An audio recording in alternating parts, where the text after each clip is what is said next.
This episode is brought to you by LifeLock. Between two-factor authentication, strong passwords, and a VPN, you try to be in control of how your info is protected. But many other places also have it, and they might not be as careful. That's why LifeLock monitors hundreds of millions of data points a second for threats. If your identity is stolen, they'll fix it, guaranteed, or your money back. Save up to 40% your first year. Visit LifeLock.com/podcast for 40% off. Terms apply. Subtle results, still you, but with fewer lines. Botox Cosmetic, out of botulinum toxin A, is a prescription medicine used to temporarily make moderate to severe frown lines, crow's feet, and forehead lines look better in adults. Effects of Botox Cosmetic may spread hours to weeks after injection, causing serious symptoms. Alert your doctor right away as difficulty swallowing, speaking, breathing, eye problems, or muscle weakness may be a sign of a life-threatening condition. Patients with these conditions before injection are at highest risk. Don't receive Botox Cosmetic if you have a skin infection. Side effects may include allergic reactions, injection site pain, headache, eyebrow and eyelid drooping, and eyelid swelling. Allergic reactions can include rash, welts, asthma symptoms, and dizziness. Tell your doctor about medical history, muscle or nerve conditions including ALS or Lou Gehrig's disease, myasthenia gravis, or Lambert-Eaton syndrome, and medications, including botulinum toxins, as these may increase the risk of serious side effects. For full safety information, visit BotoxCosmetic.com or call 877-351-0300. See for yourself at BotoxCosmetic.com.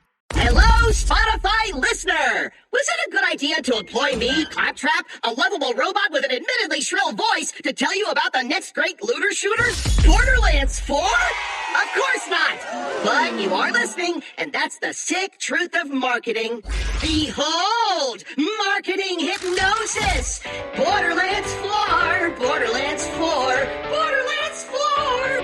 Buy it! Buy it! Succumb to the marketing! Rated M for mature. Et bonjour à nouveau Yann. On arrive sur notre deuxième partie, pour ceux qui n'ont pas écouté la précédente partie de notre discussion où on s'est orienté sur les psychédéliques et les médecines sacrées. Pour cette partie, on avait envie d'aborder le sujet des polarités féminines et masculines appliquées au business, au leadership, en tant que femme, en tant qu'homme. On va probablement faire des divergences, ça va être la partie la partie un peu plus freestyle. Voilà, les notions de polarité féminine et masculine.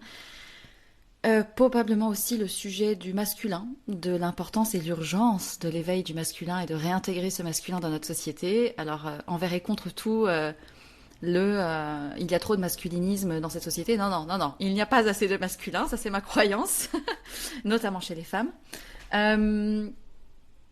Sujet vaste, on va essayer de voir comment on va pouvoir trier ce qui vient. Quelle serait la première chose que tu as envie de poser là? Une intention, une croyance, une vérité? Je pense pas qu'il y a trop de masculins, je pense, et je suis persuadé qu'il y a beaucoup trop de masculins blessés. Donc là, ça va plaire aux femmes hein, de l'entendre encore une fois qu'il y a trop de masculins blessés, mais il y a trop de masculins blessés chez les femmes aussi. Il est là le gros problème aujourd'hui où, d'une part, on a le féminin qui attend, qui a cet éveil du masculin, qui a ces prises de conscience, qui a justement cette nouvelle réalité à sortir de ce patriarcat qui nous a tous déglingués depuis des millénaires.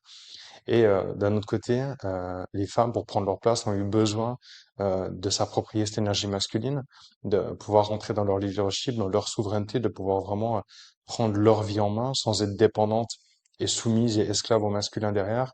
Mais du coup, elles se sont inspirées de ce masculin qui était blessé, donc forcément qui en crée un masculin blessé chez elles derrière. Et on a ce déséquilibre la contre, et en fait, le travail, il va être exactement le même pour les deux, mais avec des chemins et des approches différentes. Très intéressant. Alors du coup, pour entrer dans le vif du sujet, comment définirais-tu un masculin blessé chez un homme et chez une femme? Non, je vais commencer par un homme. Euh, pour moi, c'est une incapacité à revenir dans sa polarité féminine.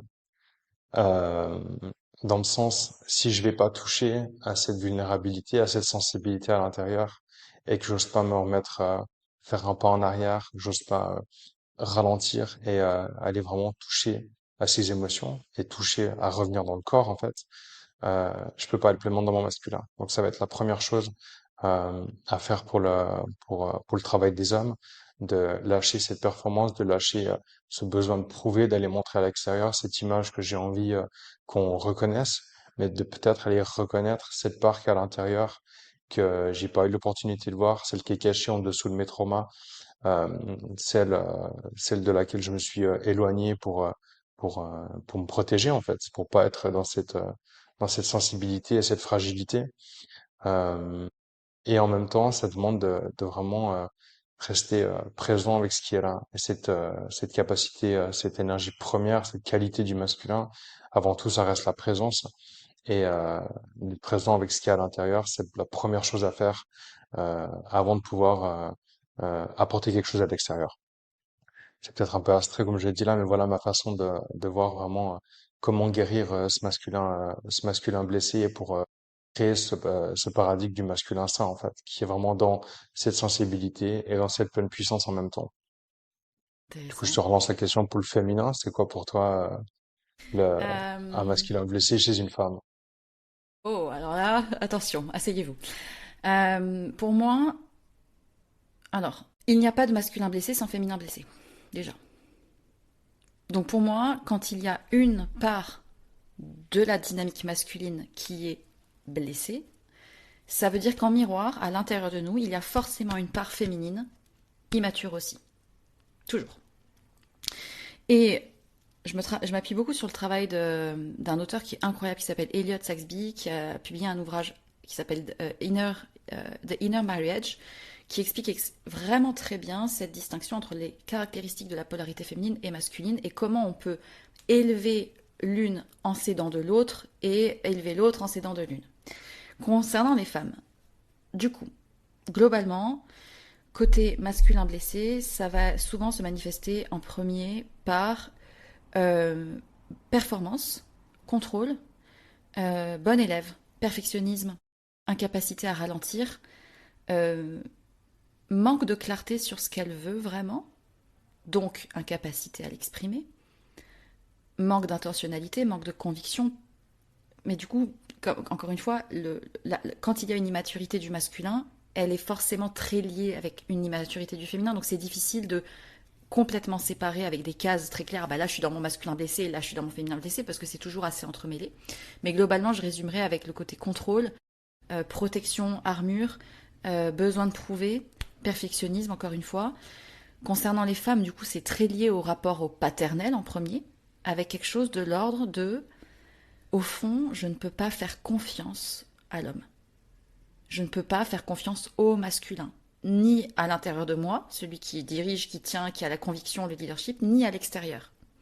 Donc souvent, je projette ce truc en l'extérieur de je ne peux pas leur faire confiance, je vais être abandonnée, je suis trop, je vais être trop, voilà.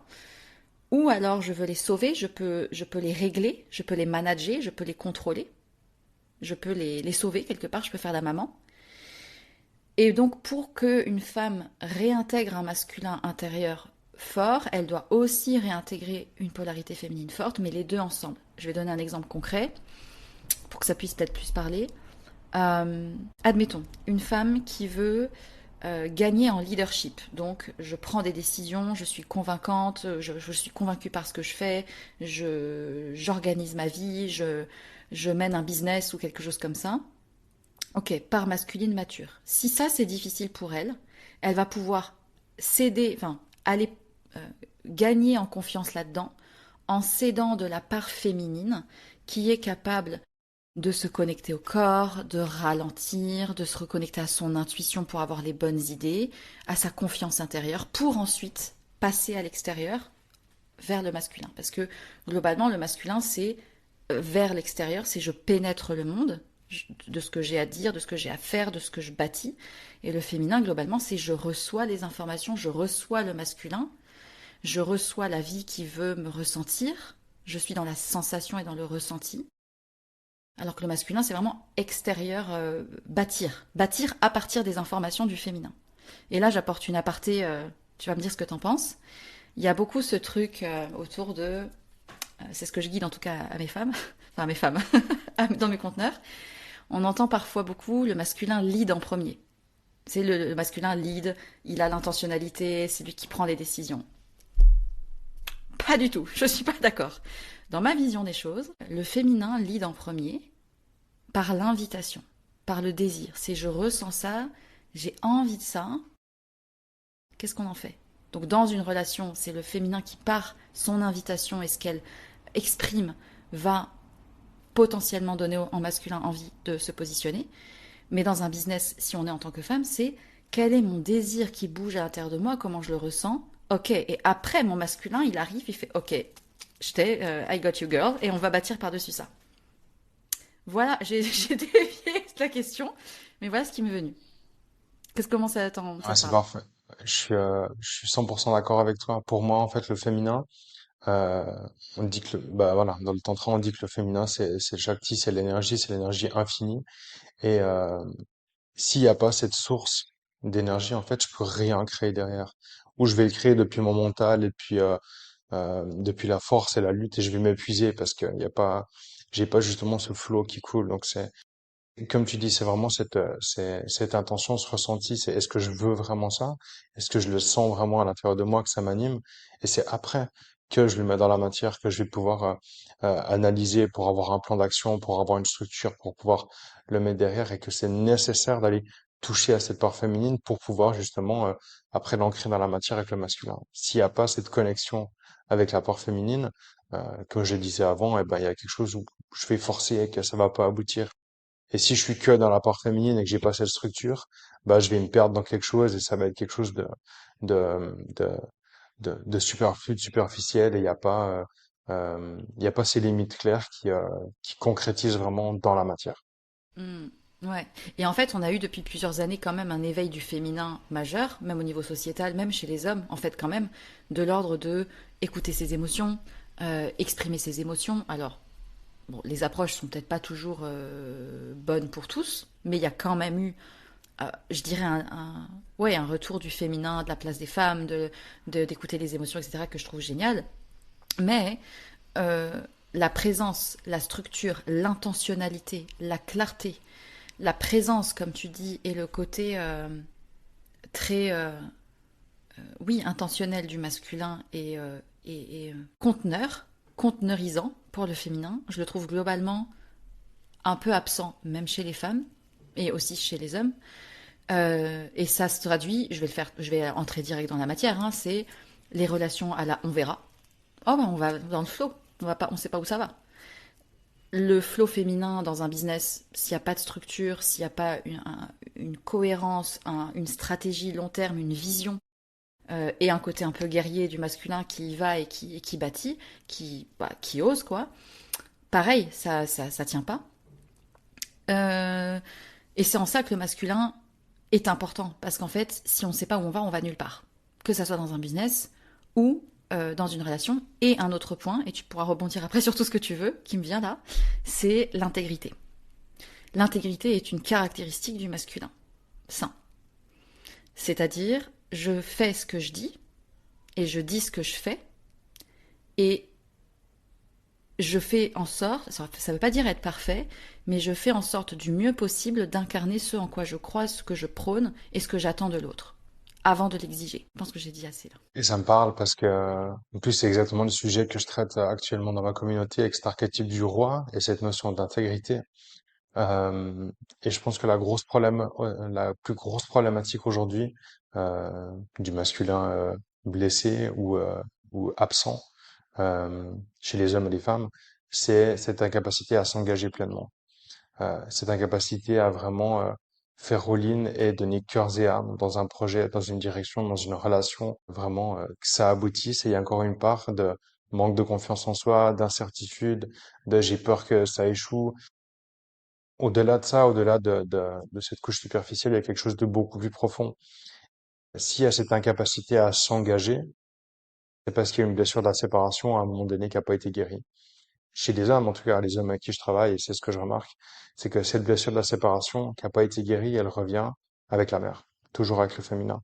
Donc, soit à un moment donné où, à l'adolescence, le moment où je suis sorti vraiment du foyer et j'ai pris mon envol, ou dans l'enfance, ça peut être lié à un trauma, ou la plupart du temps, c'est simplement à la naissance, où il y a cet état de déchirement qui se fait lors de l'accouchement, où on passe d'un état de fusion avec la mère, où tout d'un coup, il y a un déchirement qui est là, Et oui, c'est un trauma et qu'en fait, il y a un moment donné où on doit revenir à cette source-là, et c'est ce qu'on fait dans le Breathwork Rebirth, dans plein de pratiques différentes, dans les voyages, dans l'hypnose, de pouvoir revenir à cette source-là pour comprendre que c'est pas une séparation, mais que c'est là que je rentre dans mon individualisation. Et à partir du moment où j'arrive à conscientiser toutes ces choses-là, ou plutôt que ces choses-là, elles se conscientisent à travers moi, parce que voilà, des fois, on va traiter juste ce qui est le plus présent et ce qui me convient pas dans mon environnement autour, et des fois, il faut revenir à cette source-là pour parler que de cette vie, mais on va rester là-dedans.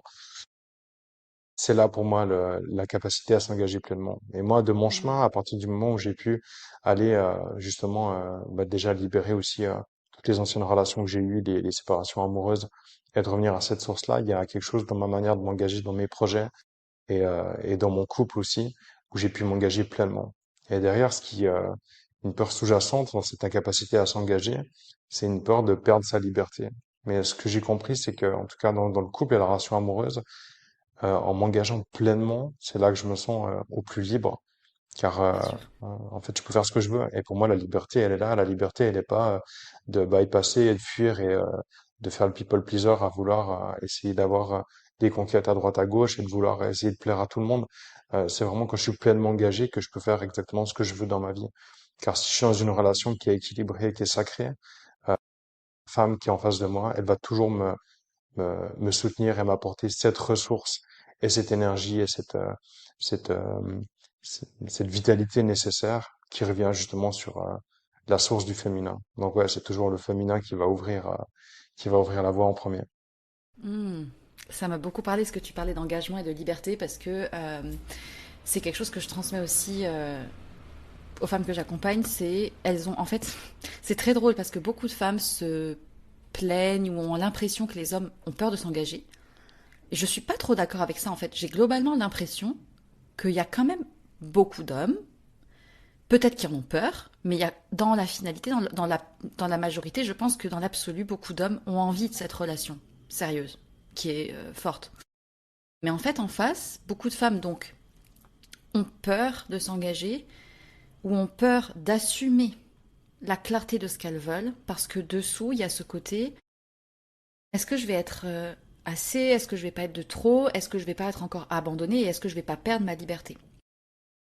Et quand on commence à s'engager ou à dire je suis all in dans ce type de vision-là, avec ces attentes-là, ce conteneur-là, cette vision-là du sujet, que ça soit pour un projet ou pour une relation, à partir du moment où en fait on a le cadre qui est très clair, donc il y a un engagement, c'est là qu'on a de la liberté. Parce que c'est tant qu'on ne sait pas qu'on est en panique et qu'on se sent prisonnier de ne pas savoir où on est. Parce que l'angoisse vient de l'insécurité. Et quand il y a une insécurité, c'est en général parce qu'il y a un manque de cadre. Et le cadre se crée à travers l'engagement. Par exemple, dans un business, si on n'y va pas avec la conviction d'une enragée, comme je le dis, et qu'on ne s'engage pas à 2000% là-dedans, ça peut ressembler à, par exemple, je structure mon temps de manière à vraiment me focus, à ne pas avoir de dispersion, ne pas aller sur les réseaux, essayer de mettre des limites très claires. Bah, à partir de ce cadre-là, j'ai du temps et de l'espace pour donner vie à ma créativité, à mes idées, etc. Donc je gagne en liberté. Et souvent, aussi, ce qui m'apporte, enfin, ce que je réalise beaucoup, et je suis pas parfaite, je dis ça avec, on pourrait se croire que j'ai tout compris, etc. Mais en fait, j'apprends aussi en continu, que ce soit par le business ou par les relations, c'est que on ne peut pas exiger quelque chose de l'autre que l'on n'incarne pas. Un. Et deux, souvent ce que l'on pense reprocher à l'extérieur, les gens comprennent pas, on ne me comprend pas, c'est pas clair, c'est toujours une invitation à effet miroir. Pour est-ce que toi t'es clair, est-ce que t'es intentionnel, est-ce que tu t'engages, est-ce que etc., etc.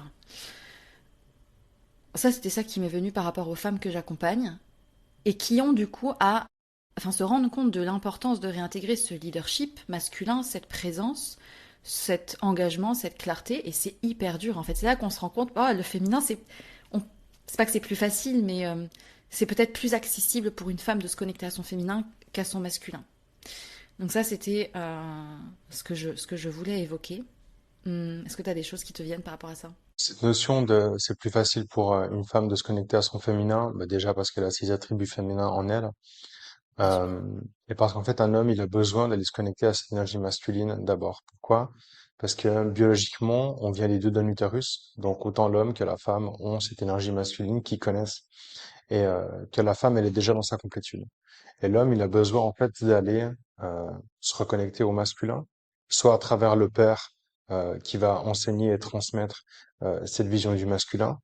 Mais vu qu'aujourd'hui, on est dans une société où la génération avant nous, il y a eu énormément de pères qui étaient absents émotionnellement ou physiquement, il n'y a pas ce point de repère qui est là, et du coup, l'homme, il va dans une quête constante de recevoir la validation du masculin.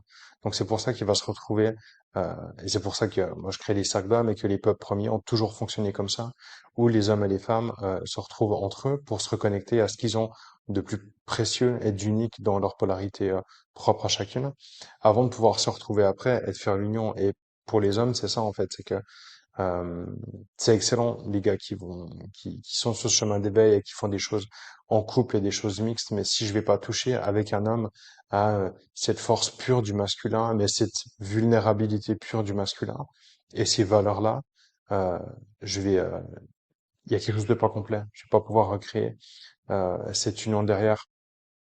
Et j'aime bien dire qu'en fait, les hommes guérissent ensemble, mais c'est toujours pour le féminin, c'est toujours grâce au féminin. Et je pense que voilà, tu es consciente de ça et beaucoup de gens sont conscients de ça. Quand il y a un chemin d'éveil qui se fait chez un homme, c'est soit dû à une séparation amoureuse, soit parce qu'il y a eu la compagne qui a poussé un peu au cul pour que le mec se bouge, ou qu'il y a eu un décès dans la famille. Généralement, voilà, c'est soit le deuil, soit une ex, soit la compagne actuelle qui va pousser pour euh, pour faire ce travail, et que tout ce qu'un homme va faire, ça va toujours être pour l'intention d'une femme ou du féminin. Mm.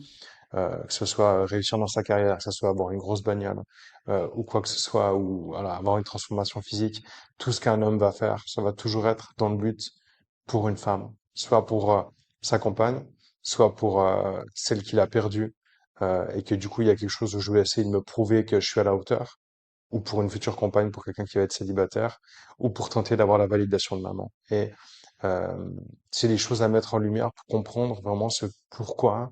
Et dans cette intégrité, il y a une notion vraiment primordiale pour moi de pourquoi je fais des choses et, et qu'est-ce que je veux faire et après comment je les fais. Et pour moi, c'est ça vraiment ces trois points importants dans cette notion d'intégrité.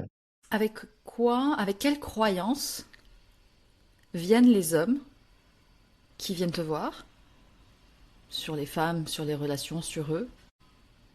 Ouais, avec quelle croyance ils viennent que toi t'essayes de déconstruire et qu'est-ce qui est le plus dur pour eux? Peur de pas être à la hauteur, euh, la peur de l'impuissance, souvent des impuissances physiques aussi, la peur de pas assurer, la peur de perdre, la peur de tout gâcher, la peur de faire du mal. Et j'aime bien, c'est un point qui est très important, mais vraiment cette notion de j'ai peur d'abuser du féminin. Du coup, je me mets un peu en retrait, je me limite, je me mets pas dans mon plein de rayonnement et dans ma pleine puissance.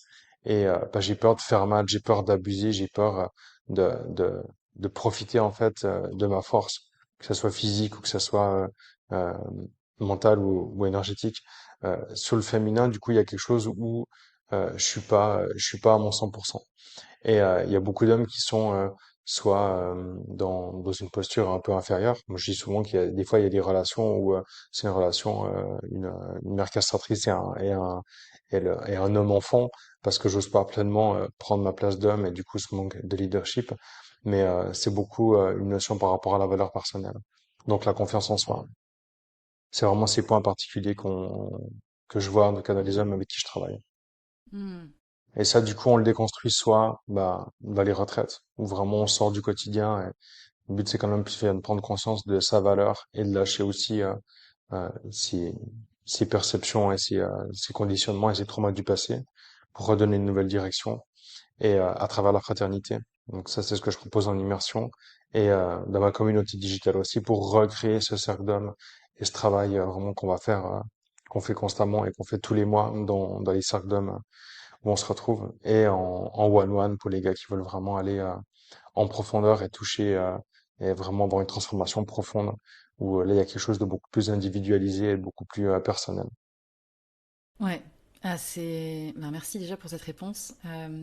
J'ai petit écho à mon meilleur ami Pierre, que tu as dû voir passer plusieurs fois, Pierre Kessiel, avec qui j'ai un autre podcast, j'ai été mal habituée à cause de lui, parce que du coup, il a beaucoup travaillé sur ça, et du coup, il comprend la communication féminine, qui, je sais, pour la majorité des hommes, parfois, c'est un peu abstrait. Genre, qu'est-ce qu'elle veut dire, en fait?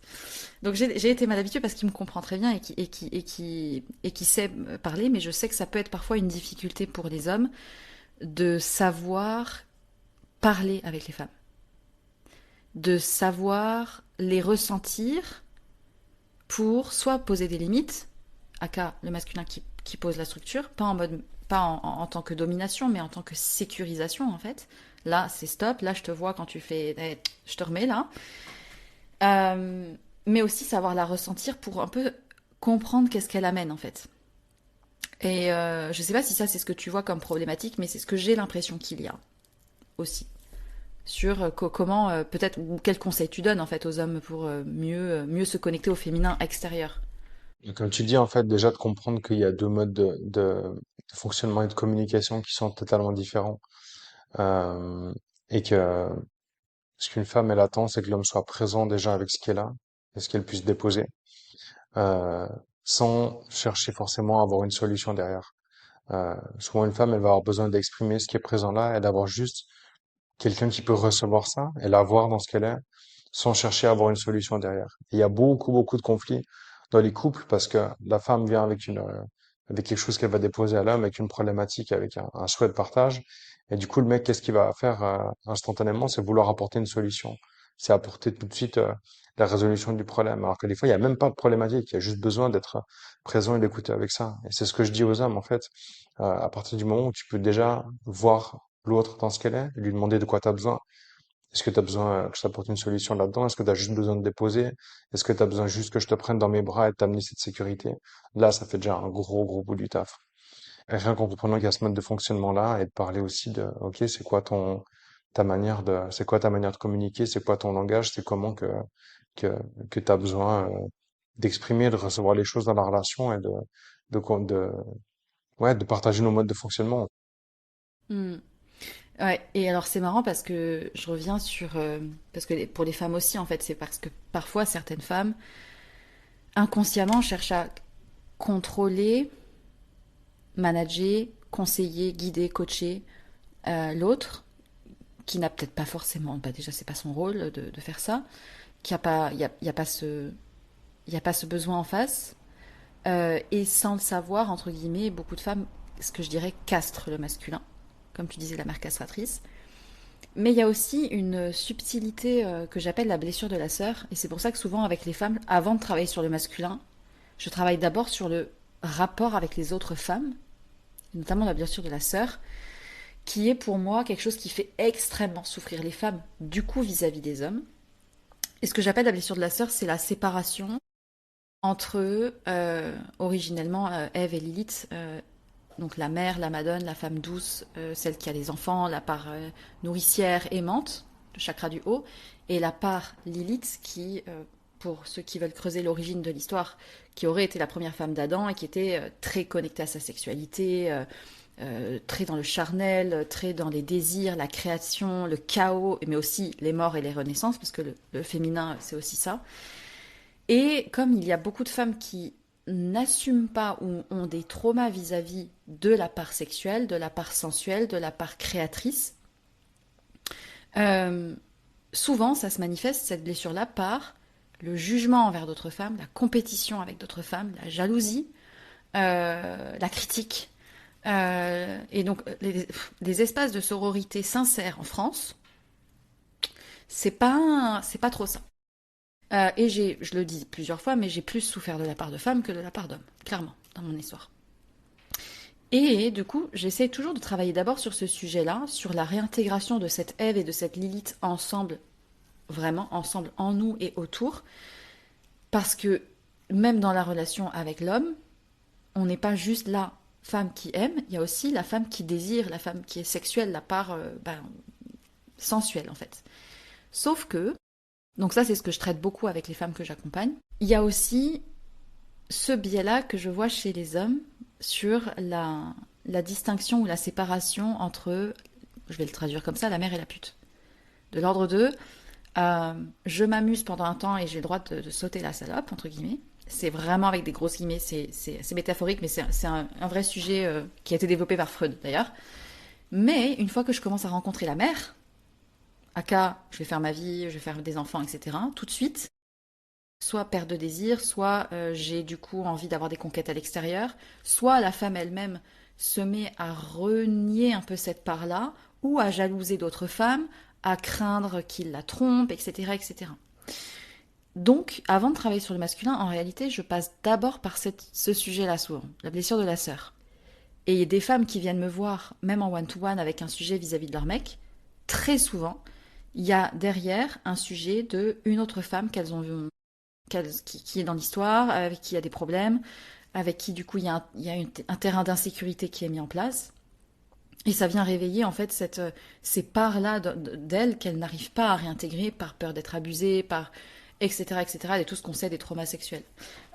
Moi je le vois auprès des femmes, je pense que ça touche aussi les hommes, mais je serais curieuse d'avoir ton avis sur ces sujets-là. Ça me fait penser à le post que j'ai fait ce matin, où je t'ai mentionné, où je pense qu'aujourd'hui, il y a quelque chose qui se réveille, où euh, on a toutes les parts blessées, où il y a eu de l'abus, et où le masculin a abusé du féminin, qui sont en train de remonter à la surface. Et il y a eu cette émancipation, il y a eu vraiment cette sortie du cocon du masculin, il y a eu vraiment cette notion de je prends plus la place de l'enfant, dans le but j'ai plus envie que celle qui a le rôle de celle qui peut être potentiellement la mère de mes enfants ou qui a la mère de mes enfants, elle soit plus elle a plus ce rôle de mère par rapport à moi. Donc je prends aussi ma responsabilité pour revenir sur une égalité. Et du coup, ce que ça fait remonter derrière, c'est aussi tous les espaces où l'homme qui est sur le même terrain, au niveau horizontal, au même niveau que la femme, euh, il a pu abuser du pouvoir et prendre le dessus et vraiment euh, euh, profiter en fait de cette vulnérabilité-là. Et quand je parle d'abus, c'est aussi, tu parlais justement j'aime bien cette notion d'Ève et de Lilith, mais dans la notion où quand le féminin va être dans l'archétype de Ève, qu'elle va être dans cette mère nourricière, c'est clair que si je la vois pas pleinement dans ce qu'elle est et que je vais chercher à conquérir le féminin sauvage là-dedans et que c'est pas reçu, mais que je vais quand même forcer parce que peut-être que quelque temps avant elle était dans ce féminin sauvage et que j'ai pu la pénétrer, bah c'est là quand ça crée un abus et qu'il y a un abus sexuel. Il y a beaucoup de choses qui remontent aussi actuellement avec les énergies du moment par rapport à cette notion d'abus. Il n'est pas forcément euh, physique, mais il peut être il est souvent émotionnel ou par rapport à la posture euh, que j'ai envers le féminin qui est en face. Donc c'est aussi comprendre que euh, il y a ces deux polarités, qu'il y a ces deux archétypes. Il y en a bien plus que ça, mais Mm. chez une femme, et que si j'arrive à observer ça en étant homme et de voir dans quelle posture elle est, de voir de quoi elle a besoin, je pense que ça guérit déjà beaucoup, beaucoup de choses. Mhm. Ouais, c'est gros sujet. Sujet en plus sensible parce que forcément ça vient toucher à des peurs, à des sentiments d'injustice, de mais moi je fais déjà ça et l'autre pourquoi il voit pas, da da da da da. Euh, et globalement, du coup, est-ce que tu penses que beaucoup d'hommes sont sur ce chemin ou est-ce que tu penses que c'est encore à la traîne? Parce que c'est vrai que quand on est, enfin, c'est peut-être un biais, mais moi qui suis dans ce milieu-là, euh, alors c'est peut-être moi, hein, mais j'ai du coup tendance à regarder les hommes maintenant plus vis-à-vis du prisme de mes blessures, mais je les vois beaucoup plus.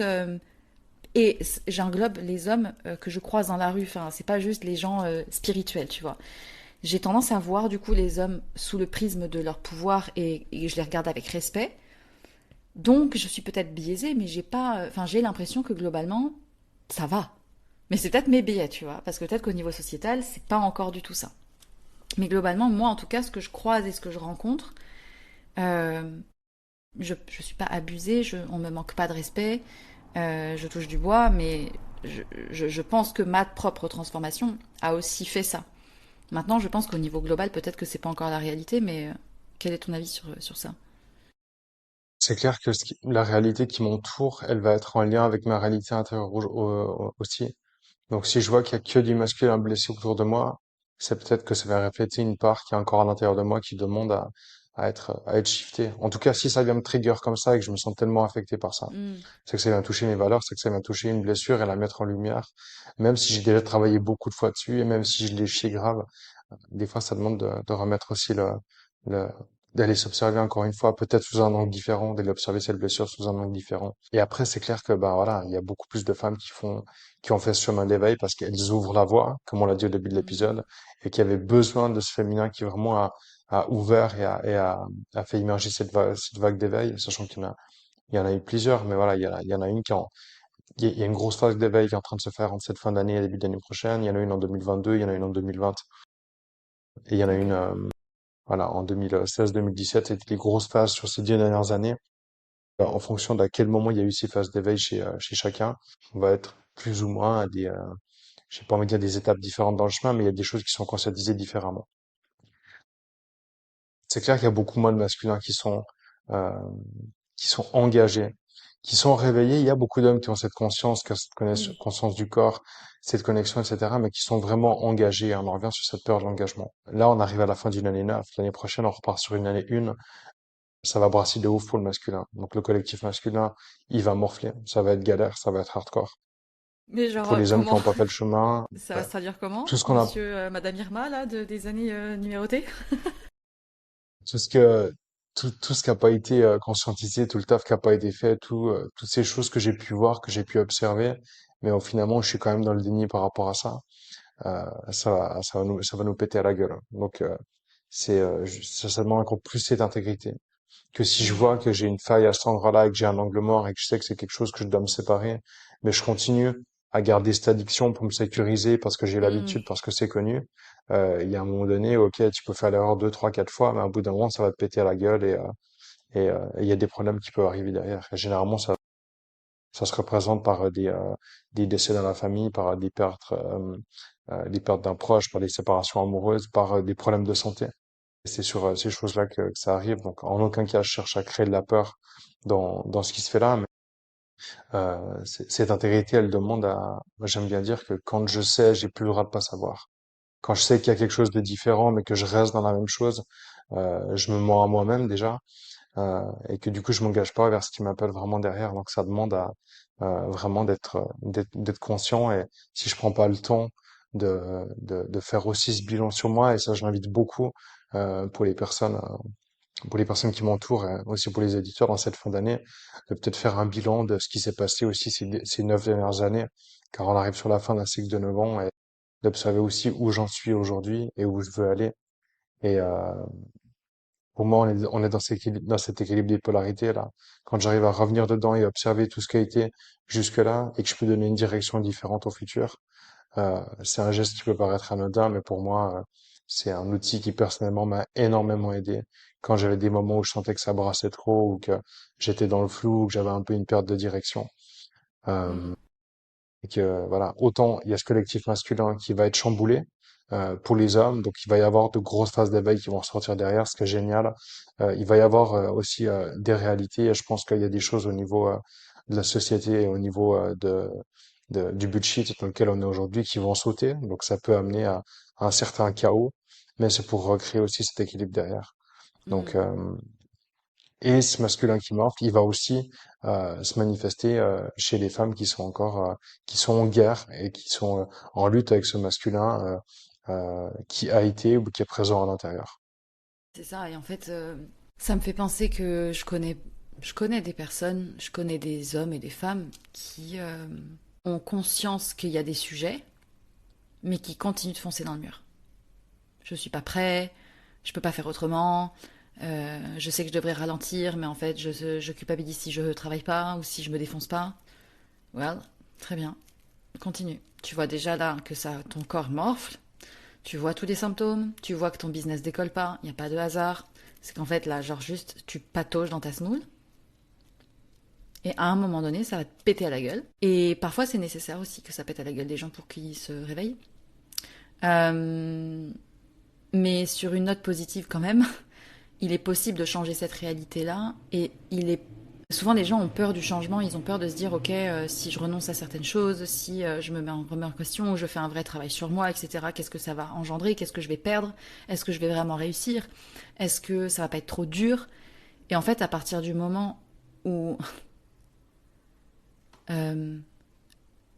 la peur de rester coincé dans ton truc est supérieure à l'inconnu d'une situation que tu ne peux pas encore connaître, quand cette peur-là et cette douleur est plus grande que la perspective du changement, eh ben, coup de pied aux fesses et on y va. Et du coup, comme tu le dis aussi, s'engager et tenir sa route, que ce soit dans les limites qu'on pose, les standards que l'on décide d'avoir pour sa vie ou pour soi vis-à-vis des autres, ce qu'on exprime, ce qu'on n'exprime pas, ça demande une constance masculine, une intentionnalité masculine, un engagement masculin qui n'est pas facile. Mais quand on s'y tient, en fait, on peut aller vraiment, vraiment très très vite et ça peut vraiment changer beaucoup de choses au niveau de tout. Et il faut, encore une fois, dépasser la peur. Et beaucoup de gens restent coincés derrière la peur. Et du coup, là, le seul conseil que je donnerais aux gens, c'est faites exactement l'opposé de ce que votre ego et votre mental crient. Dites la chose que vous pensez qui est horriblement honteuse. Lancez ce projet que vous croyez au fond de vous, mais que vous avez tellement peur que les gens vous jugent. Exprimez ces choses-là vraiment en continuant. Faites-vous accompagner au niveau somatique, comme tu le fais, comme je le fais, parce que sans ça, le système il reste bloqué sur sa réalité actuelle. Et ouais, le travail des polarités féminines et masculines, bon, appliqué aux relations, vraiment ça change tout, au business aussi. Et encore une fois, là, je mets un disclaimer que j'ai pas mis dont j'ai pas parlé, mais j'en parle suffisamment. Ça n'est évidemment pas une question d'orientation et de genre. Là, on parle en connaissance de ce qu'on connaît, normes hétéronormées, mais ça s'applique évidemment à tout type de relation, quelle que soit l'orientation. C'était ça que j'avais envie de partager. Merci pour ça. Et il y a une dernière chose que j'aimerais partager, et c'est une de mes valeurs profondes aujourd'hui, c'est cette voie de la douceur. C'est qu'en fait, tout ce qui a été fait dans la force, dans la lutte, dans le combat, tout ce qui m'a traumatisé, dont la guérison et la régulation de mon système nerveux et la création de ce nouveau monde, d'une nouvelle entreprise, de cette nouvelle réalité, si on le refait dans la force, comme ça a été fait, et dans la lutte, et dans le combat, et dans le contrôle, bah en fait, ça va amener exactement au même résultat. Et si j'œuvre depuis la douceur, que je ralentis un petit peu, que j'écoute mon intuition aujourd'hui sur qu'est-ce qui est juste, sans être dans un free flow total, mais vraiment en apprenant juste à ralentir un peu la cadence, et ben c'est là qu'il y a tout qui opère. Et pour moi, elle est là cette nouvelle réalité. Et c'est ça que je partage vraiment aujourd'hui comme valeur première et que j'apporte aux hommes, c'est putain mais les gars, faites les choses, mais faites-le dans la douceur. Alors, je vais apporter une cerise sur ce que tu as évoqué, la douceur, c'est que j'ai tout fait dans la force, moi, dans la vie. J'ai toujours été, tu sais, la guerrière. J'ai ce côté guerrière, tu vois. J'ai pas de souci avec ça. Et je me suis découvert que grâce au somatique, grâce à tout ce que j'ai pu entreprendre, qu'il était possible d'avoir beaucoup plus de résultats dans la douceur, dans... C'est pas comme tu dis, c'est pas un free flow, mais c'est une histoire d'abandon. Et là, je vais mettre un truc pour un enseignement qui m'a vraiment apporté beaucoup, c'est quand on a l'impression qu'il faut qu'on fasse plus, qu'on force, qu'on redouble nos efforts, qu'il y a quelque chose qui marche pas, qu'on se pose plein de questions de je vais pas y arriver, du coup je dois forcer. Je le prends vraiment à exemple business. Le secret, c'est d'avoir conscience de tout ce bullshit qui est là, de être ok de le ressentir, et pour autant de s'abandonner là-dedans sans justement forcer. Et c'est un abandon qui demande une énorme force, paradoxalement. Et quand on s'abandonne à ça, en fait tout va bien, je suis en sécurité, je vais bien, et qu'on est détaché du résultat, de ce qui va se passer, et ça demande vraiment beaucoup de courage et beaucoup de force, littéralement tout arrive sans que l'on ait du tout à se battre. Et même dans les femmes que j'accompagne, et notamment là je lance un programme qui s'appelle Sensual Queen en octobre, qui sera du coup vachement axé sur le leadership, mais aussi sur les relations. Il y aura des pratiques somatiques, et à chaque fois que des femmes font des pratiques somatiques avec moi, des fois, certaines qui ont eu l'habitude de trucs un peu violents, catharsis et tout, elles sont en mode, mais là, j'ai rien senti, c'était pas violent. Mais t'as pas besoin de souffrir, en fait, pour avoir une transformation. Et c'est parfois très doux, on descend dans l'utérus, on sent l'enfant intérieur qui a peur, qui a des croyances, on bouge les émotions, on les transforme en autre chose, et ça n'a pas obligé d'être, c'est pas obligé d'être violent. Et j'aime bien du coup transmettre aussi et guider par des pratiques qui sont beaucoup plus douces, plus axées plaisir et axées douceur, pour sortir un peu de ce prisme de, même dans ma guérison, je dois en chier, même dans la libération, je dois en chier, ça doit être explosif, etc. Alors que pas du tout. Donc voilà, c'était la précision par rapport à la douceur. Je partage. Est-ce que tu as une dernière conclusion, une invitation, un conseil aux hommes et aux femmes qui nous écoutent, entrepreneurs ou pas? Juste de se reconnecter à la nature. Je suis dans mon appartement Parce parisien, donc que, si tu veux, ouais. juste de se reconnecter à la nature parce que c'est elle qui nous régule notre système nerveux, c'est elle qui nous apporte les réponses, c'est elle qui nous permet de, de ralentir. Et que je pense que c'est la chose la plus simple qu'on puisse faire, mais juste, ouais, reconnaître que cette nature, c'est la même chose que mon corps. Et si je me connecte à la nature, je me reconnecte à mon corps. Donc, Mm, je peux créer aussi cette nouvelle réalité parce que tout vient de là. mm, Et forcément, si vous voulez aller plus loin, bah, travailler avec l'un de nous ou avec quelqu'un qui vraiment vous appelle et vous inspire. Moi, je sais que dans mon chemin, ça a toujours été de travailler avec vraiment des personnes qui m'inspiraient, quel que soit le rôle ou le titre, où il y a eu quelque chose où je me suis mis en full confiance et que ça a tout changé, quoi. ouais, carrément.